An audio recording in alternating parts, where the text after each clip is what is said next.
Hello and welcome back to Sports for Dummies. In today's episode, we are doing a round 2 AFL review. Johnny, let's get into it. Big game of footy, 8 games. My Blue Boys didn't play, so that was a little bit disappointing, but there's a lot that's happened. And I guess St Kilda Collingwood is where we start. Yeah, the reigning premiers. What's going wrong? Let's be real on that one. So you had them come up against St Kilda, a loss at the G. So it wasn't like it was even at, that's Collingwood's pretty much home ground. It is their home ground. I'd say that Saints are Marvel, and it was more to get the fans in, I think. So it was 14-10, 94 to 12-7, 79. Saints taking it out. You had Higgins kicking 4, Max King, who was big, kicked 3, Membry 2, Wayne Ganine, Malira, 32 touches off the half-back line, career high at 25 kicks. Jack Steele, 26, Wyn Hager, 24. Over at Collingwood, you had McGuinness, 3, Elliott, 3, Lipinski, 2, Dacos, 29, Josh Dacos. The other Dacos went a bit missing in his 50th. Maynard, 24, and Lipinski, 22. So it was an interesting start. There's been a lot of pressure on Collingwood, a little bit of a premiership hangover. Little bit. And, it's a serious problem now. 100%. And very, I guess it's all symbolised, I think, from someone who is under the most pressure for them, Darcy Moore. He came out and took 2 big grabs. I thought he really started the game well.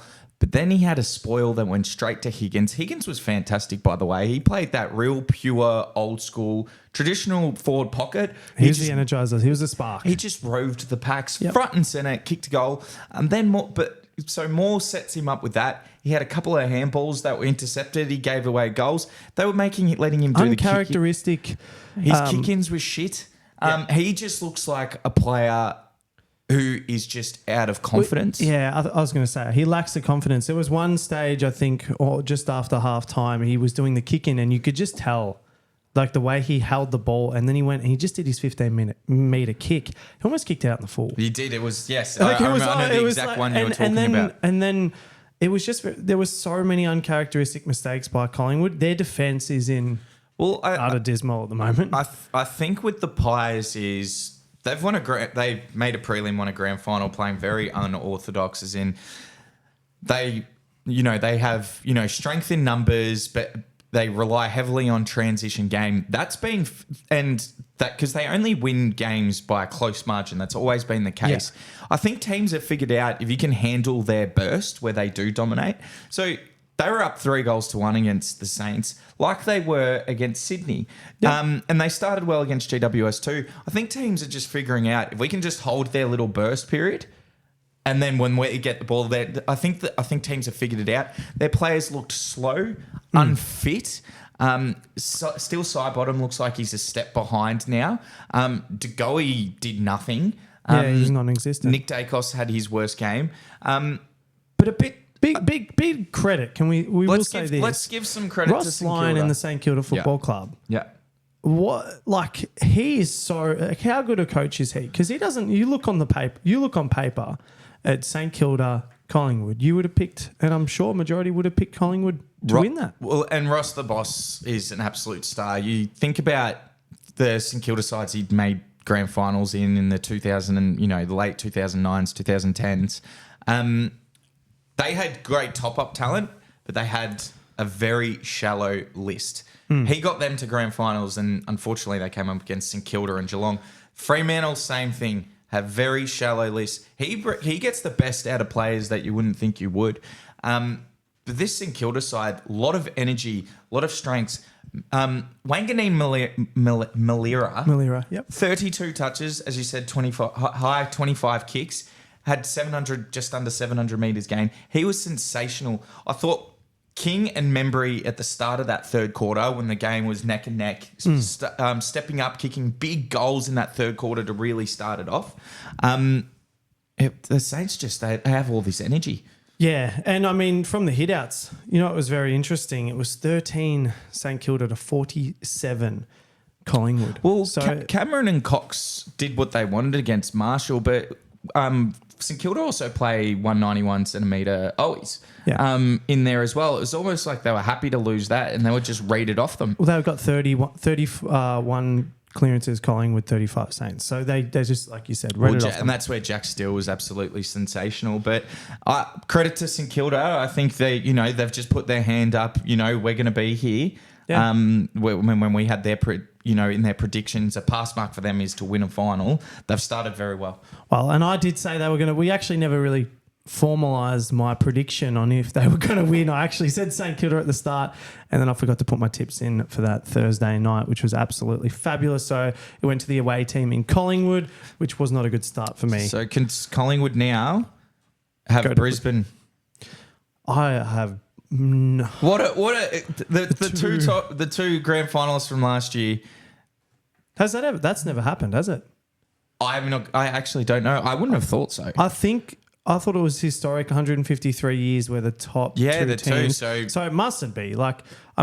Brisbane had the bye. This is very unique to have a bye this early in the season. Yeah. I feel like it would have to be an historic event happening right now. And Collingwood to go up to Brizzy. You know what, though? At least one of the teams is going to come out with a win. Yes, they will. Or a draw. I don't know. They will. They absolutely will. But good on St Kilda. Yeah. That brings us to the next game.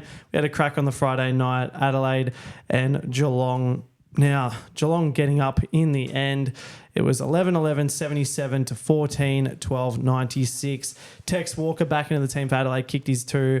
Rankin 2, Fogarty 2. Crouch 37, Laird 29, Dawson 26, Hawkins with his bag of 4. Myers was arguably best on with 3 goals and 26 touches. Henry had 2.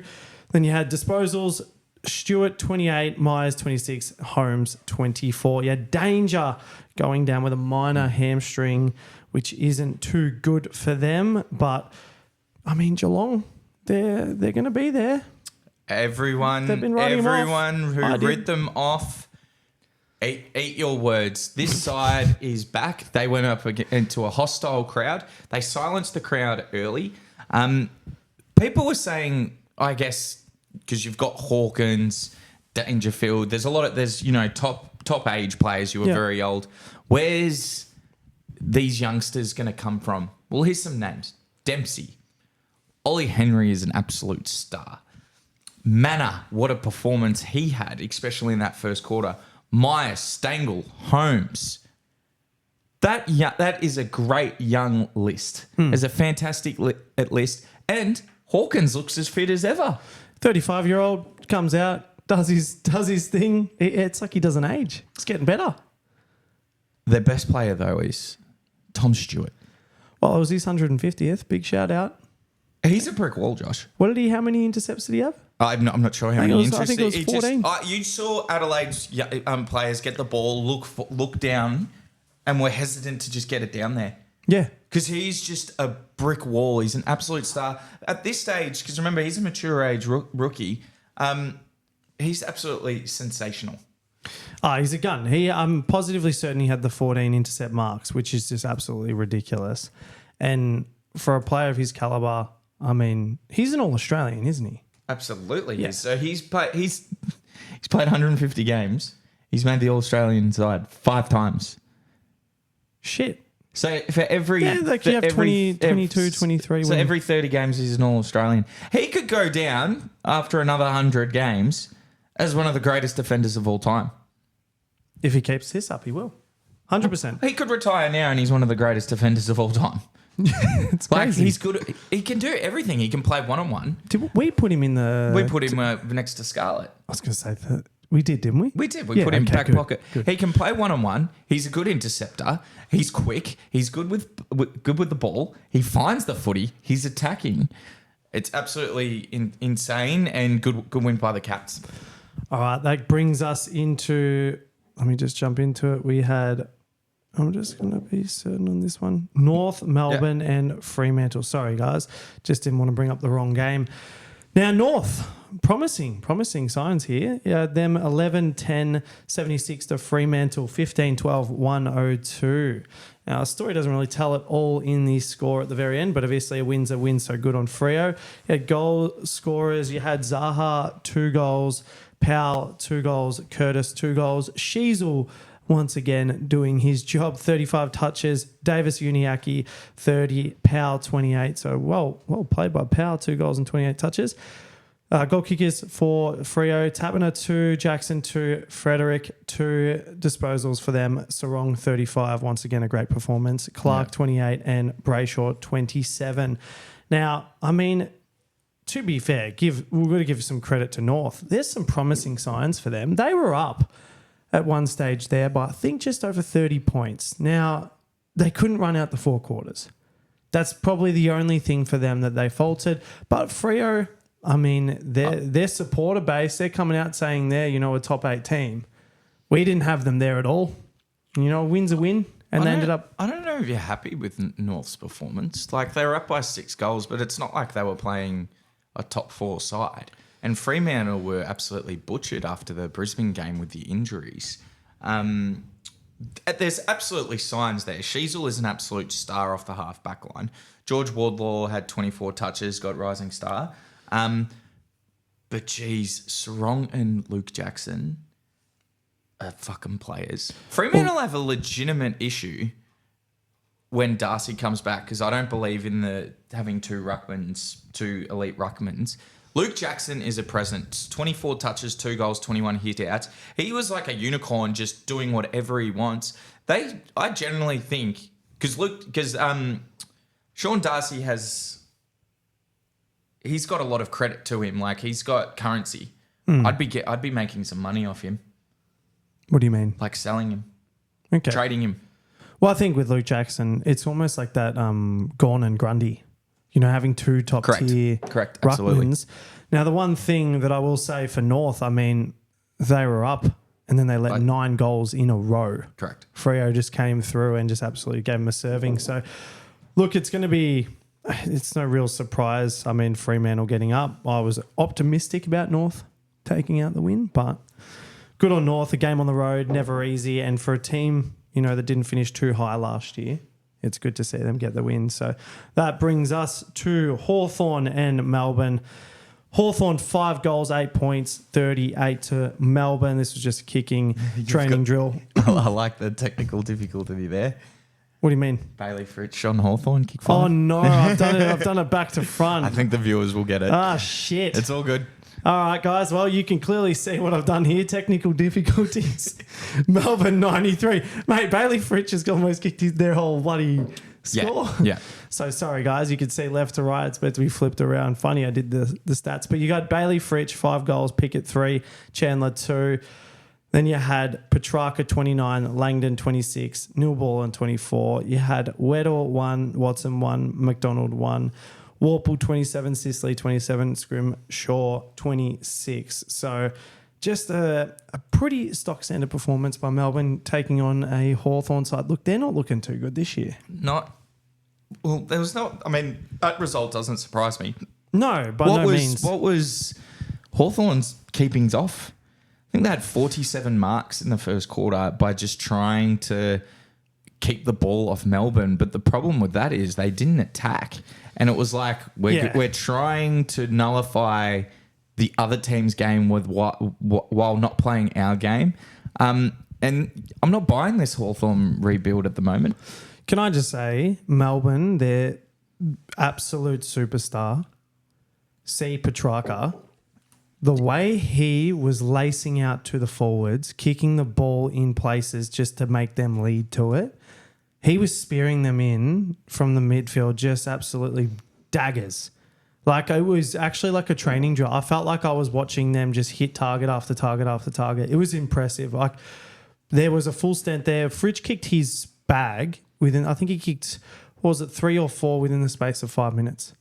It was just, and it was all, Petrarca was just lace out. Bang, bang, bang. I said this when, at the start of 2021, when Melbourne were looking all right. If they win a grand final, he'll be their best player.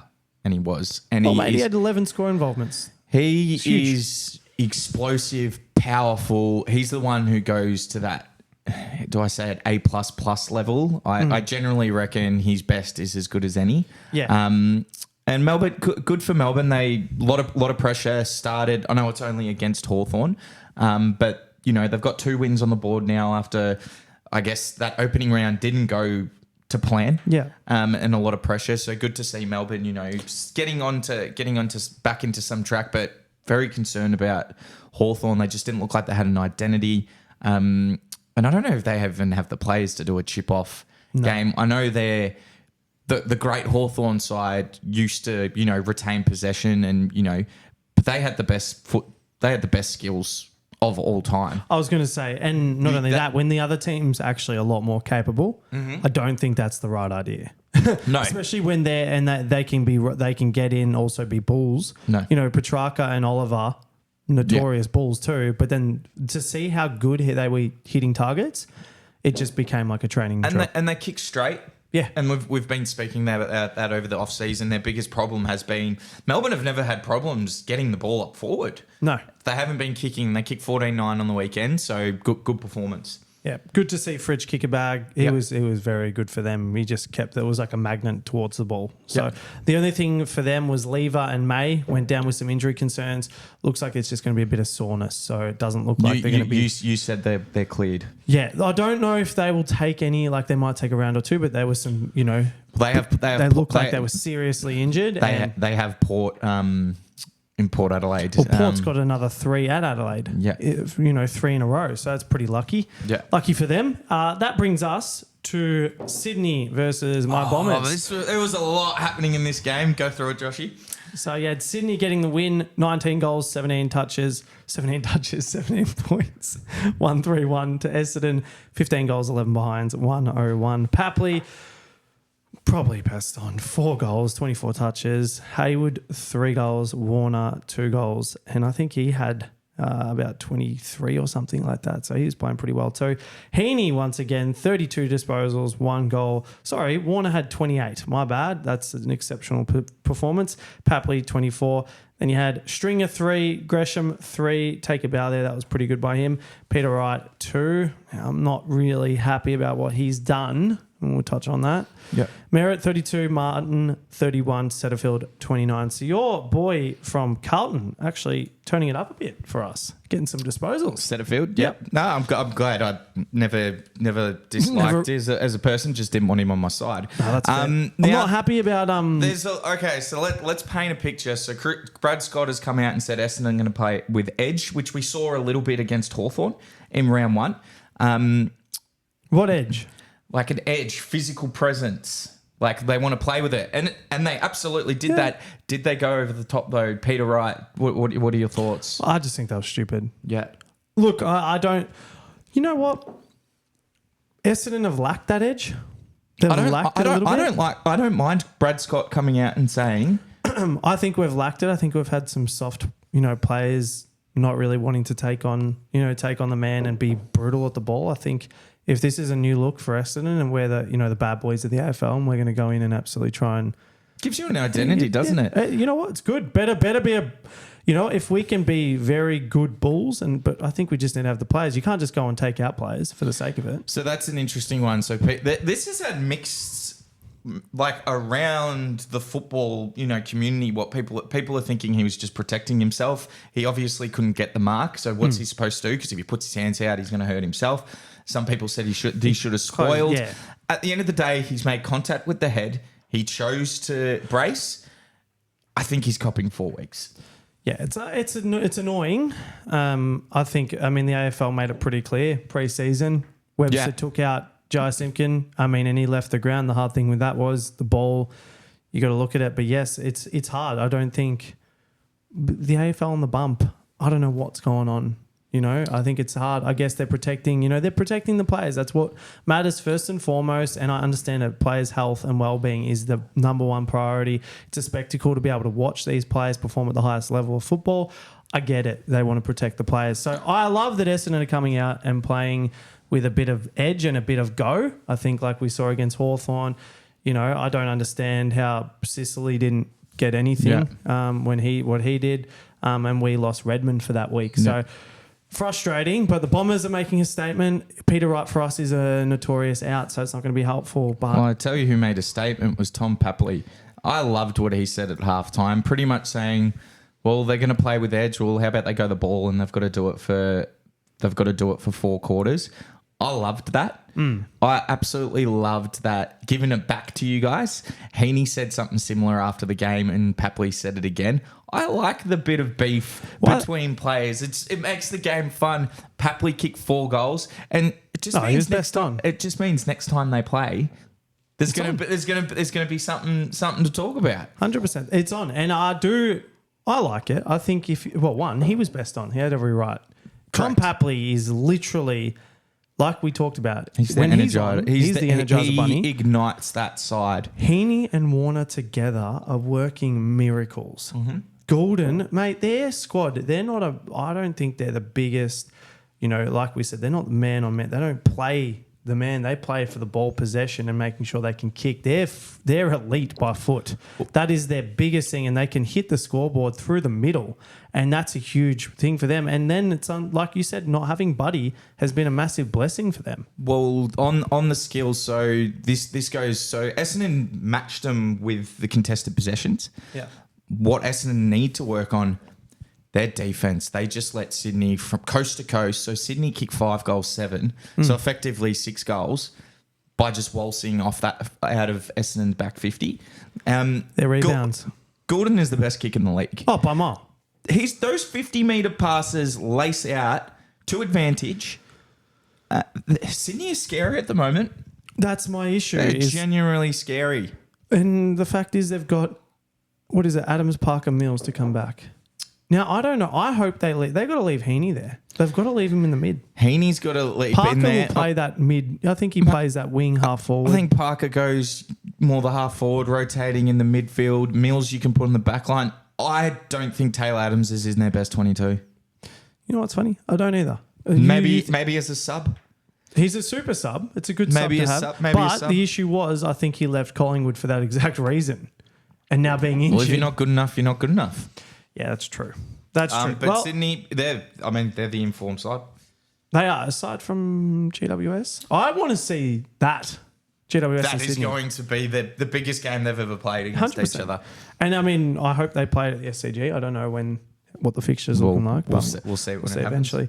That brings us to the Doggies versus the Suns. Now, that was, you were spot on, Johnny, with your prediction, saying it would be about a 50, 60-point game. I remember you saying that. So it was the Doggies. Kicked very straight. 18 goals, 7 points, 115 to the Suns. 10 goals, 7 points, 67. You had Waitman kicking a bag of 6. Very well done. He's not a big man. He's just absolutely stacked on a couple there. You got Baker 3, Norton 2, Bont with his 32, Treloar 27, Johannesson 25. You had King for the Suns with 2, Holman 2, Swallow 1, Miller 30, Flanders 26, Rowell 25. So it was just a very good performance. Doggies kicked 9 goals to 2 in the first quarter. I set a challenge. We know I don't rate the Dogs very highly, but what was my concern about Gold Coast is we see this every year. They win a couple of games at home and then they've got to go travel. And they can't handle anything that's under 25 degrees. They were disgusting. So we've been hearing about Matty Rowell, Anderson, Miller, all great players. They were fucking smashed by the Dogs. Bontempelli, Libba, Treloar, they absolutely smashed them. Miller, and this is why I was saying why I took Miller I don't have him in that A-grade top echelon of players. His skills are terrible. His skills are horrible. He was going under 50%. And this mental thing that the Suns have, this was a game they've got. The Dogs aren't playing well, have not been playing well. They don't have a back line. Their forward line was suspect. Very good on the weekend, by the way. And good work to Waitman kicking 6 goals. But the way that the Suns went forward, when you're going forward, you want to be within, 60, 70 metres out, then hit your targets. They were bombing it from the centre square and just putting it on top. Liam Jones had a fucking field day because that's the one thing he is good at. He can intercept if you put it on someone's head, he will dominate. But it's the same old story with Gold Coast. We see this every year. They're 2-1 or 3-1 because they play all their games early at Metricon. Then they go to Ballarat. And I literally said it. I've said it on air. The Bulldogs are going to beat them here, and not because this tells me more about the Suns. I know the Dogs can beat up on a side like Gold Coast. My problem with the Bulldogs is when they play an actual good side. Gold Coast are not a top 8 side. They are not a top 8 side. They are not. After that performance, shows me that I've been correct about them the whole time. I hope they can flip the narrative. I hope it's just their one-off game and they've come into Ballarat. But, I mean, Bulldogs had a point to prove. They were playing some pretty horrible footy and it was about time they came out and made a statement. Bont was definitely best on. I mean, the weird thing is you got Jack McRae trying to come back from a hamstring. Oh. Surely he's getting a spot now. He had 47 disposals. What was it? 17 clearances, 4 tackles. I mean, he's doing that. Eight inside 50s, I think it was. Yeah, crazy. And I mean, well, the Dogs have some injuries. You know, Caulfield's out. I think he comes in this week. Surely, Luke. The eyes are going to be on Luke Beveridge to put him in. One positive, I guess. And Richards with a concussion. Sorry. Yeah, for Gold Coast, you had Sam Collins. I mean, he had 10 intercept marks from his 16 touches. Obviously, you're going to do that when you've got the ball coming down so frequently. So it does make sense. That's their probably only hire that, you know, the backman's doing as much as he can. That brings us. Is there nothing more to talk on that? No, one? I think I said it. The Gold Coast, they're not a top 8 side. No, fair enough. That brings us to Richmond versus Port Adelaide. Port taking the cake. Taking the chocolates, that's probably the one I'm looking for. 13 goals, 14 points, 92 to 18 goals, 14, 1, 2, 2. You had Baker with 3, Mansell 2, Bolton 2, Taranto 26, Ross 26, Baker 23. You had Marshall 4 goals, Finlayson 3, Burn-Jones 3, Butters 34, Rosie 28, and Farrell 27. So a good performance. I mean, Richmond were there. Up until the third quarter. It was a very bruise-free game. I think Richmond only had 30 tackles, 32 tackles. Port weren't overly physical. It wasn't a very physical game. I'm not going to say a lot of nice things about Adam Uze at the moment. The one thing he has done well is Noah Bolter going forward. Very athletic for a guy of his size, on the ground, good in the air. I think that's been a great addition for him. Zerk Thaksha, he shut down Tom Lynch. He only had the one major 12 touches. For a guy so undersized. Size compared. He's showing more than what Radagalier is. And Radagalier is an absolute beast. But very early on, Alir, Rat, Solder, they were too good in the air. This is where my problem, though, lies with Adam Uze as a coach. We've already touched on the mentality, take the premiership photos out. I think that's a bad thing. Shai Bolton needs to play in the midfield. He had, in the second quarter, went in the midfield, had 10 touches, kicked a goal. They then moved him in the third quarter to the forward line again. Paul kicked 4 goals instantly. The guy is a contested animal. He's a clearance king. He can't be tackled. The only thing that I have against Bolton, I think he's got to be more selfish. Do you know what I mean? He kicked a ripper goal from 50. He had 2 opportunities to do that, and he decided to pass them off. Shai Bolton, you were one of the best players in the league when you were on. Be more selfish. Oh, his footwork is in elite. Remember, there was one play towards the end of the game, takes the ball, knows there's someone coming, just darts around, does a spin move, literally he does a banana. I think he probably could have straightened it up, but it looked electric. Either way, their team went missing. Dusty went missing. Tom Lynch had, barely any impact. I think let's put Dusty on the half-back line. Put him on the half-back. I think, like you said, Liam Baker was pretty impressive for them too. He was a bit of an energizer bunny and that passionate sort of play. Kicked 3 majors himself. Look, he had 23 touches as well. So he was playing some good footy. I think him and Bolton working, like you said, Bolton in the middle, they need him there because he's that spark for them. Martin and Bolton did have a couple of link-ups that was really cool to watch. I'm like, this could be the best duo. But I think the main difference was Port's ball users. Butters, Rosie, Farrell off the half-back line is an absolute superstar. But what changed the game, Port's kicking in that first half was absolutely disgusting. They missed Rosie, Houston, Dixon, Rioli in that first quarter, missed set shots right in front of goal. Well, I'll say this. Willie Rioli, 7 disposals, 3 of which were turnovers. Yep. That guy's not getting a spot this week. Surely not. Oh, he's called it. Surely not. But there is such a... they missed Horn Francis. He's out at the moment. they let themselves down, but they got themselves back in. Well, Marshall. the third quarter, Dixon, Finlayson, Marshall go back and kick those goals that they missed in the first quarter. Marshall is an absolute superstar. Yeah. 4 goals. He's good overhead. He's just professional. He kicks straight. Port were just too good in the end. And it's a good win because their last, I think, 11 of 12, their last 12 games at the MCG has been decided by under a kick. So it was good. They were challenged. They did what they needed to do. Big game against Melbourne next week. Oh, that'll be huge. It's Wait, is it gather round? Not this week. The next following week. Not this week. It's the one after. I'll have to check the fixture. It is. 100%. Okay. Yeah. Because that's why Port have 3 in a row. Yeah. So it's not this one. It's the next one. Yeah. That brings us to the final game, which was, well, quite boring, but good just to watch the Suns. Not the Suns, the Giants have a good game. It was West Coast, GWS. It was a pretty slow start. 5 goals, 13, 43 to GWS, 16 goals, 12, 108. Now, the goal scorers for West Coast, they all had ones. I'm not even going to run through that. It was Yo, Waterman, Kelly. Then you had disposal leaders for them. Duggan, 28. Yo, 27. McGovern, 26. For the Giants, you had Cadman, 3. Josh Kelly, I think he had 29 or 28 disposals, 2 goals. And Hogan kicked his 2. It was probably a good opportunity for him to really extend his, actually kick a bag of 6 to try and actually... He did miss a couple. I know. That he, especially in that second quarter, if he kicked straight, he could have ended up with 4 or 5.